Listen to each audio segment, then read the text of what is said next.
साथियों, क्रांतिकारी जय भीम, नमो बुद्धाय। मैं मोहनलाल बैरवा, सोशल एक्टिविस्ट और टीवी डिबेटर, जयपुर से हैं। आज मैं आपको ऐसी शख्सियत से मिलाने जा रहा हूं जिनके बारे में आप सुनकर निश्चित रूप से रोमांचित हो जाएंगे। और वो शख्स ऐसे हैं जिन्होंने जगह जगह पूरे देश के अंदर बाबा साहब की आदमकद प्रतिमाएं लगाने का काम किया है। और मैं बड़े गर्व के साथ आप सबका उनसे परिचय कराना चाहूँगा। तो आप मिलिए, हमारे प्रिय आप हैं घनश्याम जी मेघवाल साहब और आप जोधपुर से बिलोंग करते हैं। आज मेरी खुशनसीबी कही है कि आपसे आज मुलाकात हो गई और चूँकि ये बाबा साहब के मिशन के प्रति समर्पित है तो मैं बड़ा खुश हुआ इनसे मिलकर के। और इनसे कुछ सवाल जवाब करते हैं कि आखिर इतनी ललक आप में कैसे उत्पन्न हुई, आप सामाजिक कार्य इतना ज़्यादा कैसे कर ले पाते हैं, आप समाज में गरीब बच्चों की शादियाँ भी करवाते हैं, समाज में छात्रावास बनवाने का काम भी करते हैं और पूरे देश में बाबा साहब के आदमकद प्रतिमाएं, अष्टधातु की प्रतिमाएं लगवाने का भी काम करते हैं। तो सबसे पहले मैं माननीय घनश्याम जी साहब आपका जयपुर की धरती पर स्वागत करता हूं, अभिनंदन करता हूं। आप ये बताइए सर, आप ये जज्बा आप में समाज के प्रति कैसे पैदा हुआ? मैं बाबा साहब का मिशन 7वीं क्लास में पढ़ता था तो मुझे लगा था ये देश का सबसे बड़े व्यक्ति नहीं, देश के शिक्षा के प्रति पूरी दुनिया में माने जाने वाले डॉक्टर भीमराव अम्बेडकर है। मैं इन्हीं के मिशन पे चलूंगा। मैं इनके जितना बड़ा बन तो नहीं सकता, इनके चरणों की धूल की काम करते हुए मैंने कहा बाबा साहब गांव गांव पहुंचने चाहिए।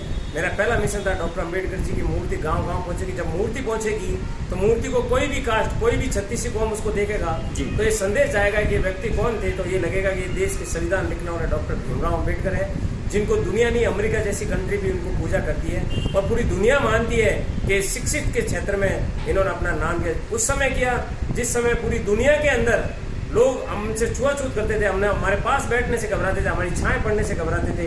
उस समय इन्होंने भारत का संविधान लिखकर ये साबित कर दिया कि मैं इतना पीड़ित होने के बाद भी अपने लोगों के लिए संविधान लिख रहा हूँ, भारत का संविधान लिख रहा हूँ। उस समय इतने पढ़े लिखे थे कि पूरी दुनिया में कोई, भारत में कोई पैदा ही नहीं हुआ इनके जितना पढ़ा लिखा। इनका मिशन देख के मैंने कहा बाबा साहब हर गाँव में पहुँचना चाहिए। इसलिए मैंने मिशन पूरे राजस्थान के अंदर चलाया और मैं निःशुल्क मूर्ति लगाता हूँ, किसी से कोई चंदा वंदा नहीं देता हूँ, मेरे पैसों से लगाता हूँ। मैं भी गरीबी से उठा हुआ व्यक्ति हूँ। बैलगाड़ी चलाई है, मेरे फादर ने बैलगाड़ी चलाई है जी, बहुत अच्छा। आज इस जगह पे आया हूँ तो मैं सिर्फ बाबा साहब के मिशन को देखते हुए आया हूँ और मैं बाबा साहब का मिशन पूरे राजस्थान में चलाना चाह रहा हूँ और बाबा साहब की हर गांव में मूर्ति लगेगी। अभी हमारी राजस्थान के जितने भी समाज कल्याण हॉस्टल्स हैं उस हॉस्टल के अंदर हमारी मुख्यमंत्री जी से और चीफ सेक्रेटरी साहब से एक वार्ता होगी जो बाबा साहब के नाम से जहाँ हॉस्टल है वहाँ मूर्तियाँ स्थापित होगी और वो मूर्तियाँ निःशुल्क मैं दूंगा और सरकार उसकी परमिशन करेगी। बहुत अच्छे मेघवाल साहब ने बहुत शानदार बात बताई। मैं आपसे ये जानना चाहता हूँ कि एक प्रतिमा मेरे ख्याल से अभी जैसे जयपुर में आप सुनने में आ रहा है कि आप जयपुर के अंदर महेश नगर इलाके में अष्टधातु की 13 फीट आदमकद प्रतिमा बाबा साहब की देने जा रहे हैं। तो आप में ये जज्बा और ये मूर्तियाँ कितनी लगा चुकी हैं, आप थोड़ा बताएंगे इस बारे में? मैं राजस्थान के अंदर करीब 100 से बाहर प्रतिमा स्थापित कर चुका हूँ और अभी महेश नगर में भी प्रतिमा स्थापित होगी और मैं पूरे राजस्थान के अंदर ये मिशन चलाने जा रहा हूँ। बहुत अच्छी बात साहब ये। और आपने तो कहा कि समाज कल्याण विभाग के माध्यम से जितने भी छात्रावास हैं, ऑफिस हैं, वहाँ पे बाबा साहब की प्रतिमा आप लगवाने का काम कर रहे हैं और सरकार को आपने लिख के भी दिया है।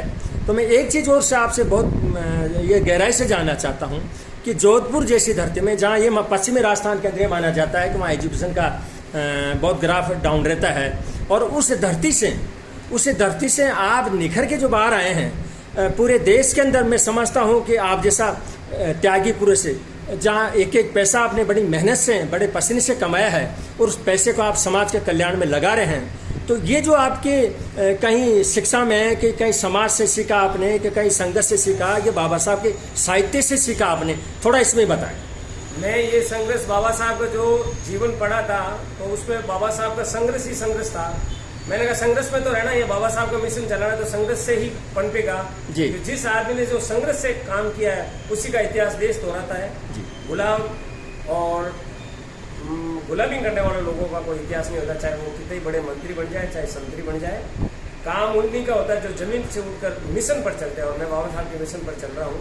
दूसरी बात ये कि मैंने जोधपुर के अंदर करीबन 50 कमरे एजुकेशन के नाम से फ्री बनाए हैं, जिसका आज तक किसी भी समाज के अधिकारी या किसी भी मंत्री ने भी इतना बड़ा काम नहीं किया। और मेरा मिशन रहेगा कि वेलफेयर सोसाइटी जो जयपुर में है उसमें भी मैं 10 कमरे बढ़ाने जा रहा हूँ।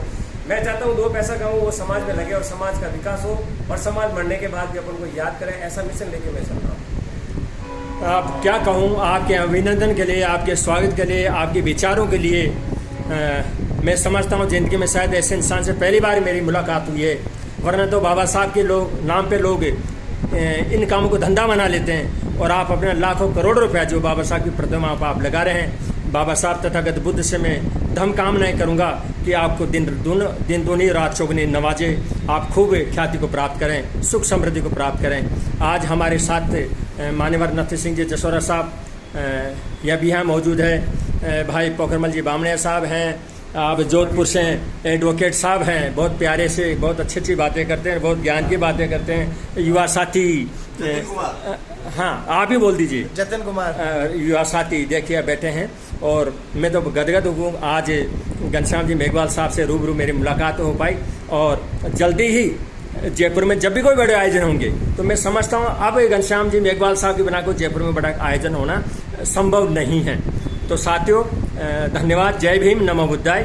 और आप यकीन मानिए कि सर अपने समाज की जो बहन बेटियां हैं उनकी 125 बच्चियों की शादी भी मैंने निःशुल्क जोधपुर में करवाई है 2015 में जी, जिसके अंदर कई वरिष्ठ लोग आए। ये जानकारी पूरे राजस्थान को है। हाँ, तो देखिए आपने 125 लड़कियों की शादी करवाना, कितना तो उसमें एक्सपेंडिचर होता है, और वहाँ बड़े बड़े लोग आए। अभी बातें इनके बारे में जितनी कहा जाए उतनी कम है। मैं तो इनके बारे में एपिसोड बनाने की सोचूंगा कि 10-5 एपिसोड में आपके सामने बातें आ पाएंगी पूरी पूरी। लेकिन आज के लिए सिर्फ इतना ही, क्योंकि हमारे पास समय नहीं है, साहब के पास भी समय नहीं, बड़ी मुश्किल से समय निकलवाया इनसे, और आपको तैयार कर पाए हम इंटरव्यू के लिए, बात करने के लिए। और जब जयपुर के महेश नगर में जो अष्टधातु की 13 फीट की आदमकत प्रतिमा लगने जा रही है, वो आपके कर कमलों से ही उससे प्रेम भेंट की जा रही है। और आपने तो यहाँ तक कह दिया कि जिस दिन प्रतिमा लगेगी उस दिन खाना होगा, चाहे 5000 लोगों का हो, वो भी अपनी तरफ से आयोजन करवाने का काम कर रहे हैं। निश्चित रूप से ये जयपुर वासियों का, अम्बेडकर और महेश नगर के लोगों का अहोभाग्य है कि हमको ऐसे साथियों का सानिध्य मिला। धन्यवाद, जय भीम, नमो बुद्धाय, जय भारत, जय संविधान।